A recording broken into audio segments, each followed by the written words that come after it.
And let me say this: while I was incarcerated, that was me. That I began to create that mentality for myself. That listen, I could sit here and cry. I'm learning my history, and I could cry about this person bringing in drugs and this person bringing in guns because we not the maker.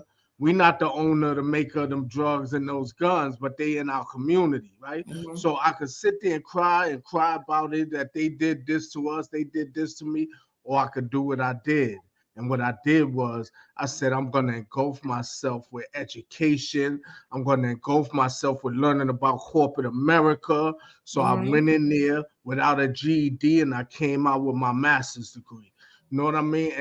Right. And while doing that, I came out with all the tools. I just was putting the tools on my toolkit on my belt.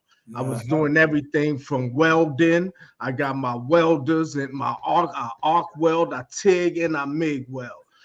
I got my certificate in computer repair. I tailor too. So we used to make the prison clothes. So I Wow. worked in the tailor shop for 9 years.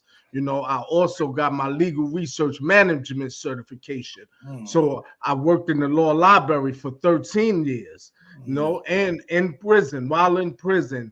And I also received my food handler certification. I went to the mess hall for 2 years, and because when I cook, it comes natural. Be quiet, Anthony, because we have a war here.